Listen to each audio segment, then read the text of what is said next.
দেশে হাম ও হামের উপসর্গ নিয়ে গত ২৪ ঘন্টায় ১৭ শিশুর মৃত্যু হয়েছে। এটি চলতি বছরে একদিনে হাম নিয়ে সর্বোচ্চ মৃত্যুর রেকর্ড। সব মিলিয়ে গত ৫০ দিনে হামের লক্ষণ নিয়ে হাসপাতালে আসা রোগীদের মধ্যে ৩১১ শিশু মারা গেল। চিকিৎসা পেতে হাসপাতালে ঘুরতে হচ্ছে বলে অভিযোগ করছেন হামের রোগী নিয়ে হাসপাতালে আসা স্বজনরা। লুৎফর রহমান সোহাগের রিপোর্ট। ডেঙ্গু আর কোভিড মহামারীর পর বাংলাদেশের স্বাস্থ্য খাতে বড় ধাক্কা হিসেবে এসেছে হামের সংক্রমণ। নিয়মিতই হাজারো শিশু হামের উপসর্গ নিয়ে হাসপাতালে আসছে।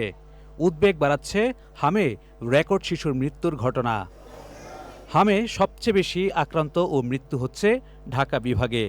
বাইরের জেলার রোগীদের চাপ সামলাতে হচ্ছে রাজধানীর হাসপাতালগুলোকে। রোগীর স্বজনদের অভিযোগ, জেলার হাসপাতাল ছাড়াও ঢাকার হাসপাতালেও সহজে চিকিৎসা পাওয়া যাচ্ছে না। হামের বিশেষায়িত হাসপাতালের সেবার মান নিয়েও অভিযোগ রয়েছে স্বজনদের। লুৎফর রহমান সোহাগ, চ্যানেল আই, ঢাকা। 200-র বেশি সার্ভিস ও ফিচারে লেনদেনের সব বিকাশ অ্যাপে সম্ভব।